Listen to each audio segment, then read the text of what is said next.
ತಿಳಿಸಿದ್ದಾರೆ. ಸಚಿವ ಸಂಪುಟದ ನಿರ್ಣಯಕ್ಕೆ ಸಂಬಂಧಪಟ್ಟಂತೆ ಪ್ರಾಸಿಕ್ಯೂಷನ್ ಕೊಡ್ಬೋದು ಅನ್ನುವಂಥ ಭಾರತೀಯ ಜನತಾ ಪಕ್ಷ ರಾಜ್ಯಪಾಲರ ಹುದ್ದೆಯನ್ನು ದುರುಪಯೋಗ ಮಾಡಿಕೊಳ್ತಾ ಇದೆ. ರಾಜ್ಯಪಾಲರು ಇವತ್ತು ಪಕ್ಷಾತೀತವಾಗಿ ಆ ಹುದ್ದೆಯ ಪಾವಿತ್ರ್ಯತೆ ಇವತ್ತು ಅವರು ಕಾಪಾಡಿಕೊಂಡು ಹೋಗಬೇಕು. ಆದರೆ ಇವತ್ತಿನ ದಿನಮಾನಗಳಲ್ಲಿ ನಾವು ನೋಡ್ತಾ ಇದ್ದೀವಿ, ಕೇಂದ್ರದ BJP ಸರ್ಕಾರದ ಒತ್ತಡದಲ್ಲಿ ರಾಜ್ಯಪಾಲರುಗಳು ಬೇರೆ ಪಕ್ಷದ ಮುಖ್ಯಮಂತ್ರಿ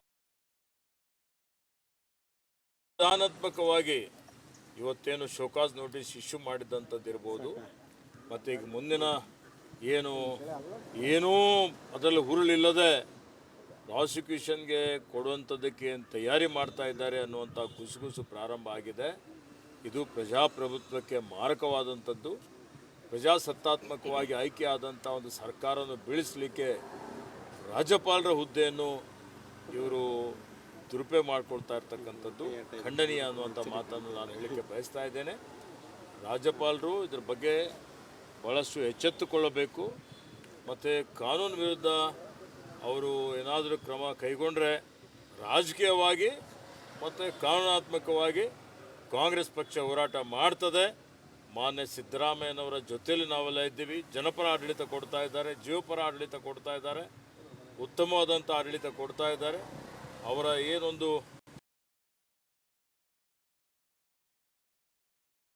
ಅವ್ರ ಹೆಸರಿಗೆ ಇವತ್ತು ಏನಾದರೂ ಕಳಂಕ ಹಚ್ಚಬೇಕು ಅಂತೇನು ಪ್ರಯತ್ನ ನಡೀತಾ ಇದೆ. ರಾಜ್ಯದಾದ್ಯಂತ ಇವತ್ತು ಕಾರ್ಯಕರ್ತರು, ನಮ್ಮ ಸಾರ್ವಜನಿಕರು ಎಲ್ಲರೂ ಮಾತಾಡ್ತಾ ಇದ್ದಾರೆ. ವ್ಯಾಪಕವಾದಂಥ ಬೆಂಬಲ ನಮಗೆ ಇದೆ. ಕೊಟ್ಟ ಮಾತಿನಂತೆ ನಡೆದಿದ್ದೇವೆ, ಎಲ್ಲ ಭರವಸೆಗಳನ್ನು ಈಡೇರಿಸಿದ್ದೇವೆ.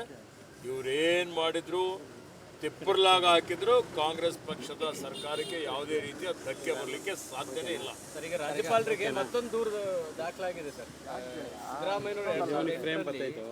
ಡಿನೋಟಿಫಿಕೇಶನ್ ಮಾಡಲಿಕ್ಕೆ ಪತ್ರ ಬರೆದಿರೋದು ಕೂಡ ಬಹಿರಂಗ ಆಗಿದೆ. ದಾಖಲೆ ಸಹಿತ ಮತ್ತೊಂದು ದೂರು ಕೊಟ್ಟಿದ್ದಾರೆ ಈಗ ರಾಜ್ಯಪಾಲರಿಗೆ. ನೋಡಿ, ಬಿಜೆಪಿಯವರು ಯಾವತ್ತಿಗೂ ಸುಳ್ಳು ದಾಖಲೆಗಳನ್ನು ಸೃಷ್ಟಿ ಮಾಡಲಿಕ್ಕೆ ಇವರು ನಿಸ್ಸೀಮರಾಗಿದ್ದಾರೆ. ಸುಳ್ಳೇ ಸತ್ಯ ಅನ್ನುವಂಥ ರೀತಿಯಲ್ಲಿ ಗೋಯಬಲ್ಸ್ ಥಿಯರಿ ಇವರು ಅನುಸರಿಸಿ ಜನರಿಗೆ ಮಂಕು ಬೂದಿ ಏರಿಸಬೇಕು ಅಂತ ಹೊರಟಿದ್ದಾರೆ. ಜನ ಭಾಳ ಜಾಗೃತರಾಗಿದ್ದಾರೆ. ಈ ಒಂದು ಪ್ರಕರಣದಲ್ಲಿ ಮಾನ್ಯ ಸಿದ್ದರಾಮಯ್ಯಜಿಯವರ ಯಾವುದೇ ಪಾತ್ರ ಇಲ್ಲ ಅನ್ನುವಂಥದ್ದು ಜನರಿಗೂ ಗೊತ್ತಿದೆ, ರಾಜ್ಯಪಾಲರಿಗೂ ಗೊತ್ತಿದೆ. ಪಾಪ ಅವರಿಗೇನು ಒತ್ತಡ ಹಾಕಿ ಈ ರೀತಿಯ ಒಂದು ಅಸಂವಿಧಾನಾತ್ಮಕ ಕಾನೂನು ಬಾಹಿರವಾದಂಥ ಕೆಲಸ ಕಾರ್ಯಗಳನ್ನು ಮಾಡಿಸ್ತಾ ಇದ್ದಾರೆ. ಸರ್, ಹೊಂದಾಣಿಕೆಯ ರಾಜಕಾರಣವೇ ಈ ಮಟ್ಟದ ವಿವಾದ ಆಗಲಿಕ್ಕೆ ಕಾರಣ ಆಯಿತು ಅನ್ನೋಂಥ ಒಂದಷ್ಟು ಬೇಸರದ ನುಡಿಗಳು ಪಕ್ಷದ ವಲಯದಲ್ಲಿ ಮತ್ತೆ ಕಾಂಗ್ರೆಸ್ ಪಕ್ಷದ ನಾಯಕರುಗಳು ಯಾವುದೇ ಹೊಂದಾಣಿಕೆಯ ರಾಜಕೀಯ ಹಿಂದೆನೂ ಮಾಡಿಕೊಂಡಿಲ್ಲ, ಇವತ್ತಿಗೂ ಮಾಡೋದಿಲ್ಲ, ನಾಳೆನೂ ಮಾಡ್ಕೊಳ್ಳೋಂಥ ಪ್ರಶ್ನೆ ಬರೋದಿಲ್ಲ. ಸರ್, BJP ಕಾಲದ ಹಗರಣಗಳ ಬಗ್ಗೆ ಮಾತಾಡ್ತಾ ಇದ್ರು. ತನಿಖೆಗಳನ್ನು ತೀವ್ರಗೊಳಿಸಬೇಕು ಅನ್ನೋಂಥ ಸೂಚನೆ ಏನಾದ್ರು ಬಂದಿದೆಯಾ ಸರ್? ನೋಡಿ, ಈಗಾಗಲೇ ತನಿಖೆ ಪ್ರಾರಂಭ ಆಗಿದೆ. ಈಗಾಗಲೇ ದೇವರಾಜ ಟ್ರಕ್ ಟರ್ಮಿನಲ್ ತನಿಖೆ ಭಾಳ ಮುಂದುವರೆದಿದೆ. ಇವತ್ತು ಆರೋಪ ಪಟ್ಟಿ ಸಲ್ಲಿಸ್ತಾರೆ. ಇವತ್ತೇನು ಅಂಬೇಡ್ಕರ್ ನಿಗಮದಲ್ಲಿ ಹಗರಣ ಆಗಿದೆ, ಬೋವಿ ನಿಗಮದಲ್ಲಿ ಹಗರಣ ಆಗಿದೆ, KIDBಯಲ್ಲಿ ಹಗರಣ ಆಗಿದೆ, PSI ಹಗರಣ ತನಿಖೆ ನಡೀತಾ ಇದೆ. ಇವತ್ತು ಏನು ನೂರಾರು ಹತ್ತಾರು ಇವರು ಬರೀ ಹಿಂದೆ BJP ಸರ್ಕಾರದಲ್ಲಿ ಹಗರಣಗಳ ಸರ್ಕಾರ. ಇವತ್ತು ಭ್ರಷ್ಟಾಚಾರದ ಜನಕ ಅದು ಪ್ರಾರಂಭ ಆಗಿದೆ. 2007-8ರಲ್ಲಿ ಗಣಿಗಳಿಗೆ ಇಲ್ಲಿ ರಾಜಕೀಯದಲ್ಲಿ ಕರ್ಕೊಂಡು ತಂದು ಅಕ್ರಮ ಗಣಿಗಾರಿಕೆ ಮಾಡಿಸಿ ಇವತ್ತು ಈ ರಾಜ್ಯದ ಲಕ್ಷಾಂತರ ಸಾವಿರಾರು ಕೋಟಿ ರೂಪಾಯಿ ನೈಸರ್ಗಿಕ ಸಂಪತ್ತನ್ನು ಲೂಟಿ ಹೊಡೆದು ಇಡೀ ರಾಜಕೀಯ ವ್ಯವಸ್ಥೆನೇ ಹಾಳು ಮಾಡಿ ಇವತ್ತು ಮತ್ತೆ ಏನು ಇವರು ಭಾಳ ಭ್ರಷ್ಟಾಚಾರಿಗಳು, ಭ್ರಷ್ಟಾಚಾರಕ್ಕೋಸ್ಕರ ಇವತ್ತು ಭ್ರಷ್ಟಾಚಾರದ ಸಲುವಾಗಿ ಭ್ರಷ್ಟಾಚಾರದ ವಿರುದ್ಧ ಇವರು ಪಾದಯಾತ್ರೆ ಮಾಡ್ತಕ್ಕಿರ್ತಕ್ಕಂಥದ್ದು ಭಾಳ ನೋಡಿ ವಿಪರ್ಯಾಸ ಅನ್ನುವಂಥ ಮಾತನ್ನು ಹೇಳಲಿಕ್ಕೆ ಬಯಸ್ತೀನಿ. Thank you. ಬದಲಾವಣೆ ಆದರೆ ಈಶ್ವರ್ ಖಂಡ್ರೆ ಅವರ ಹೆಸರು ಕೂಡ ಇದೆ ಮಾಹಿತಿ. ನನಗೆ ಈ ವಿಷಯದ ಬಗ್ಗೆ ಗೊತ್ತಿಲ್ಲ. ಇವತ್ತು ಪಕ್ಷ ಹೈಕಮಾಂಡ್ ಏನು ತೀರ್ಮಾನ ತೆಗೆದುಕೊಳ್ತದೆ, ಇವತ್ತು ಆ ರೀತಿಯಲ್ಲಿ ಈಗಾಗಲೇ ಅಧ್ಯಕ್ಷರಿದ್ದಾರೆ. Thank you. ವಿವಿಧ ಸಮುದಾಯದ ಕೋಟಾ ಮುಗಿದೋಗಿದೆ. ಈಗಿರುವಂಥದ್ದು ಲಿಂಗಾಯತ ಸಮುದಾಯದ ಕೋಟಾ ಮಾತ್ರ ಅನ್ನೋಂಥದ್ದು. ನಮ್ಮದು ಜಾತ್ಯತೀತವಾದಂಥ ಒಂದು ಪಕ್ಷ ಇದೆ. ಎಲ್ಲ ಸಮುದಾಯವನ್ನು ನಾವು ಜೊತೆಯಲ್ಲಿ ತೆಗೆದುಕೊಂಡು ಹೋಗ್ತೀವಿ. ಸರ್ವರಿಗೂ ಸಮಬಾಳು ಸಮಪಾಲು ಎನ್ನುವಂಥ ರೀತಿಯಲ್ಲಿ ಜಾತಿ ಆಧಾರಿತ ಮೇಲೆ ಯಾರಿಗಾದರೂ ಅಧ್ಯಕ್ಷ ಆಗಲಿ ಮತ್ತೊಂದಾಗಲಿ ಮಾಡಬೇಕು ಅನ್ನುವಂಥ ಒಂದು ಪ್ರತಿಪಾದನೆ ಮಾಡುವಂಥದ್ದು ನಾನಲ್ಲ. ಅದಕ್ಕೆ ಇವತ್ತಿದು KPCC ಅತ್ಯಂತ ಮಹತ್ವದಾದಂಥ ಒಂದು ಹುದ್ದೆ ಇದೆ. ಯಾರು ಅರ್ಹತೆ ಇದೆ, ಯಾರು ನಿಶ್ಚಯಿಂದ ಕೆಲಸ ಮಾಡ್ತಾ ಇದ್ದಾರೆ, ಅವರು KPCC ಅಧ್ಯಕ್ಷರಾಗ್ತಾರೆ. Thank you sir. ಒಂದು ನಿಮಿಷ.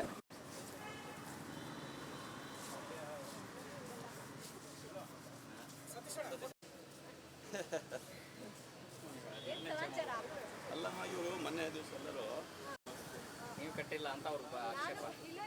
ಪೂಜೆ ನೀವು ಅಂದ್ರೆ ಕಟ್ಸ್ಕೊಂಡ್ಬಂದಿದ್ದೀರಾ?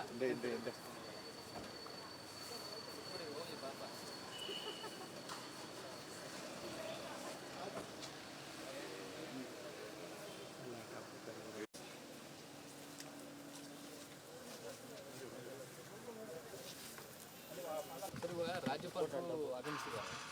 ಸಚಿವ ಸಂಪುಟದ ನಿರ್ಣಯಕ್ಕೆ ಸಂಬಂಧಪಟ್ಟಂತೆ ಪ್ರಾಸಿಕ್ಯೂಷನ್ ಕೊಡ್ಬೋದು ಅನ್ನುವಂಥ ಭಾರತೀಯ ಜನತಾ ಪಕ್ಷ ರಾಜ್ಯಪಾಲರ ಹುದ್ದೆಯನ್ನು ದುರುಪಯೋಗ ಮಾಡಿಕೊಳ್ತಾ ಇದೆ. ರಾಜ್ಯಪಾಲರು ಇವತ್ತು ಪಕ್ಷಾತೀತವಾಗಿ ಆ ಹುದ್ದೆಯ ಪಾವಿತ್ರ್ಯತೆ ಇವತ್ತು ಅವರು ಕಾಪಾಡಿಕೊಂಡು ಹೋಗಬೇಕು. ಆದರೆ ಇವತ್ತಿನ ದಿನಮಾನಗಳಲ್ಲಿ ನಾವು ನೋಡ್ತಾ ಇದ್ದೀವಿ, ಕೇಂದ್ರದ BJP ಸರ್ಕಾರದ ಒತ್ತಡದಲ್ಲಿ ರಾಜ್ಯಪಾಲರುಗಳು ಬೇರೆ ಪಕ್ಷದ ಮುಖ್ಯಮಂತ್ರಿ ಸಂವಿಧಾನಾತ್ಮಕವಾಗಿ ಇವತ್ತೇನು ಶೋಕಾಸ್ ನೋಟಿಸ್ ಇಶ್ಯೂ ಮಾಡಿದಂಥದ್ದಿರ್ಬೋದು, ಮತ್ತು ಈಗ ಮುಂದಿನ ಏನೂ ಅದರಲ್ಲಿ ಹುರುಳಿಲ್ಲದೆ ಪ್ರಾಸಿಕ್ಯೂಷನ್ಗೆ ಕೊಡುವಂಥದ್ದಕ್ಕೆ ತಯಾರಿ ಮಾಡ್ತಾ ಇದ್ದಾರೆ ಅನ್ನುವಂಥ ಗುಸುಗುಸು ಪ್ರಾರಂಭ ಆಗಿದೆ. ಇದು ಪ್ರಜಾಪ್ರಭುತ್ವಕ್ಕೆ ಮಾರಕವಾದಂಥದ್ದು. ಪ್ರಜಾಸತ್ತಾತ್ಮಕವಾಗಿ ಆಯ್ಕೆಯಾದಂಥ ಒಂದು ಸರ್ಕಾರವನ್ನು ಬೀಳಿಸಲಿಕ್ಕೆ ರಾಜ್ಯಪಾಲರ ಹುದ್ದೆಯನ್ನು ಇವರು ದುರುಪಯೋಗ ಮಾಡಿಕೊಳ್ತಾ ಇರ್ತಕ್ಕಂಥದ್ದು ಖಂಡನೀಯ ಅನ್ನುವಂಥ ಮಾತನ್ನು ನಾನು ಹೇಳಲಿಕ್ಕೆ ಬಯಸ್ತಾ ಇದ್ದೇನೆ. ರಾಜ್ಯಪಾಲರು ಇದ್ರ ಬಗ್ಗೆ ಭಾಳಷ್ಟು ಎಚ್ಚೆತ್ತುಕೊಳ್ಳಬೇಕು.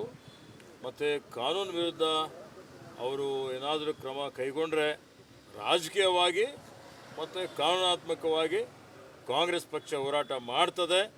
ಮಾನ್ಯ ಸಿದ್ದರಾಮಯ್ಯನವರ ಜೊತೆಯಲ್ಲಿ ನಾವೆಲ್ಲ ಇದ್ದೀವಿ. ಜನಪರ ಆಡಳಿತ ಕೊಡ್ತಾ ಇದ್ದಾರೆ, ಜೀವಪರ ಆಡಳಿತ ಕೊಡ್ತಾ ಇದ್ದಾರೆ, ಉತ್ತಮವಾದಂಥ ಆಡಳಿತ ಕೊಡ್ತಾ ಇದ್ದಾರೆ. ಅವರ ಏನೊಂದು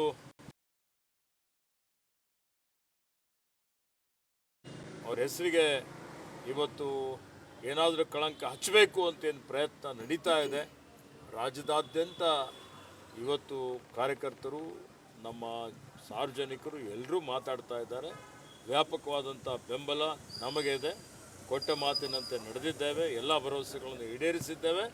ಇವರೇನು ಮಾಡಿದ್ರು, ತಿಪ್ಪರ್ಲಾಗ ಹಾಕಿದ್ರು, ಕಾಂಗ್ರೆಸ್ ಪಕ್ಷದ ಸರ್ಕಾರಕ್ಕೆ ಯಾವುದೇ ರೀತಿಯ ಧಕ್ಕೆ ಬರಲಿಕ್ಕೆ ಸಾಧ್ಯನೇ ಇಲ್ಲ. ಸರ್, ಈಗ ರಾಜ್ಯಪಾಲರಿಗೆ ಮತ್ತೊಂದು ದೂರದ ದಾಖಲಾಗಿದೆ ಸರ್. ಸಿದ್ದರಾಮಯ್ಯನವರು ಡಿನೋಟಿಫಿಕೇಶನ್ ಮಾಡಲಿಕ್ಕೆ ಪತ್ರ ಬರೆದಿರೋದು ಕೂಡ ಬಹಿರಂಗ ಆಗಿದೆ. ದಾಖಲೆ ಸಹಿತ ಒಂದು ಮತ್ತೊಂದು ದೂರು ಕೊಟ್ಟಿದ್ದಾರೆ ಈಗ ರಾಜ್ಯಪಾಲರಿಗೆ. ನೋಡಿ, BJP ಅವರು ಯಾವತ್ತಿಗೂ ಸುಳ್ಳು ದಾಖಲೆಗಳನ್ನು ಸೃಷ್ಟಿ ಮಾಡಲಿಕ್ಕೆ ಇವರು ನಿಸ್ಸೀಮರಾಗಿದ್ದಾರೆ. ಸುಳ್ಳೇ ಸತ್ಯ ಅನ್ನುವಂಥ ರೀತಿಯಲ್ಲಿ ಗೋಯಬಲ್ಸ್ ಥಿಯರಿ ಇವರು ಅನುಸರಿಸಿ ಜನರಿಗೆ ಮಂಕು ಬೂದಿ ಏರಿಸಬೇಕು ಅಂತ ಹೊರಟಿದ್ದಾರೆ. ಜನ ಭಾಳ ಜಾಗೃತರಾಗಿದ್ದಾರೆ. ಈ ಒಂದು ಪ್ರಕರಣದಲ್ಲಿ ಮಾನ್ಯ ಸಿದ್ದರಾಮಯ್ಯಜಿಯವರ ಯಾವುದೇ ಪಾತ್ರ ಇಲ್ಲ ಅನ್ನುವಂಥದ್ದು ಜನರಿಗೂ ಗೊತ್ತಿದೆ, ರಾಜ್ಯಪಾಲರಿಗೂ ಗೊತ್ತಿದೆ. ಪಾಪ ಅವರಿಗೇನು ಒತ್ತಡ ಹಾಕಿ ಈ ರೀತಿಯ ಒಂದು ಅಸಂವಿಧಾನಾತ್ಮಕ ಕಾನೂನು ಬಾಹಿರವಾದಂಥ ಕೆಲಸ ಕಾರ್ಯಗಳನ್ನು ಮಾಡಿಸ್ತಾ ಇದ್ದಾರೆ. ಸರ್, ಹೊಂದಾಣಿಕೆಯ ರಾಜಕಾರಣವೇ ಈ ಮಟ್ಟದ ವಿವಾದ ಆಗಲಿಕ್ಕೆ ಕಾರಣ ಆಯಿತು ಅನ್ನೋಂಥ ಒಂದಷ್ಟು ಬೇಸರದ ನುಡಿಗಳು ಪಕ್ಷದ ವಲಯದಲ್ಲಿ ಮತ್ತೆ ಕಾಂಗ್ರೆಸ್ ಪಕ್ಷದ ನಾಯಕರುಗಳು ಯಾವುದೇ ಹೊಂದಾಣಿಕೆಯ ರಾಜಕೀಯ ಹಿಂದೆನೂ ಮಾಡಿಕೊಂಡಿಲ್ಲ, ಇವತ್ತಿಗೂ ಮಾಡೋದಿಲ್ಲ, ನಾಳೆನೂ ಮಾಡ್ಕೊಳ್ಳೋಂಥ ಪ್ರಶ್ನೆ ಬರೋದಿಲ್ಲ. ಸರ್, BJP ಕಾಲದ ಹಗರಣಗಳ ಬಗ್ಗೆ ಮಾತಾಡ್ತಾ ಇದ್ರೆ ತನಿಖೆಗಳನ್ನು ತೀವ್ರಗೊಳಿಸಬೇಕು ಅನ್ನೋಂಥ ಸೂಚನೆ ಏನಾದ್ರು ಬಂದಿದೆಯಾ ಸರ್? ನೋಡಿ, ಈಗಾಗಲೇ ತನಿಖೆ ಪ್ರಾರಂಭ ಆಗಿದೆ. ಈಗಾಗಲೇ ದೇವರಾಜ ಟ್ರಕ್ ಟರ್ಮಿನಲ್ ತನಿಖೆ ಭಾಳ ಮುಂದುವರೆದಿದೆ. ಇವತ್ತು ಆರೋಪ ಪಟ್ಟಿ ಸಲ್ಲಿಸ್ತಾರೆ.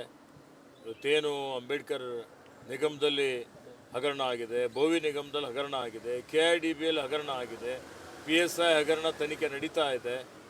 ಇವತ್ತು ಏನು ನೂರಾರು ಹತ್ತಾರು ಇವರು ಬರೀ ಹಿಂದೆ BJP ಸರ್ಕಾರದಲ್ಲಿ ಹಗರಣಗಳ ಸರ್ಕಾರ.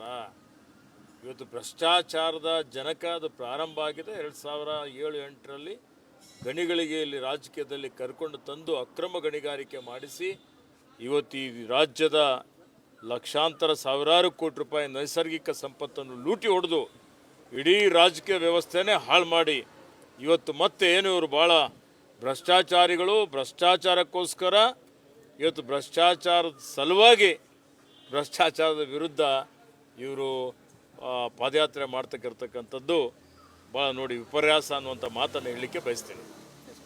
Thank you. ಸರ್ ಒಂದು ನಿಮಿಷ, ಬದಲಾವಣೆ ಆದರೆ ಈಶ್ವರ್ ಖಂಡ್ರೆ ಅವರ ಹೆಸರು ಕೂಡ ಇದೆ ರೇಸ್ನಲ್ಲಿ ಅನ್ನೋ ಮಾಹಿತಿ ಇದೆ ಸರ್. ನನಗೆ ಈ ವಿಷಯದ ಬಗ್ಗೆ ಗೊತ್ತಿಲ್ಲ.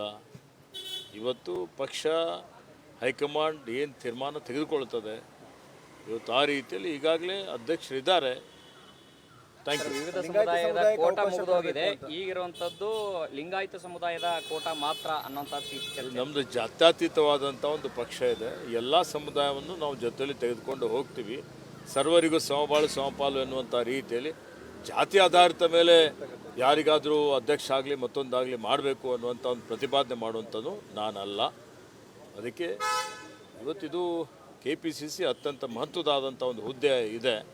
ಯಾರು ಅರ್ಹತೆ ಇದೆ, ಯಾರು ನಿಶ್ಚಯದಿಂದ ಕೆಲಸ ಮಾಡ್ತಾ ಇದ್ದಾರೆ ಅವರು KPCC ಅಧ್ಯಕ್ಷರಾಗ್ತಾರೆ.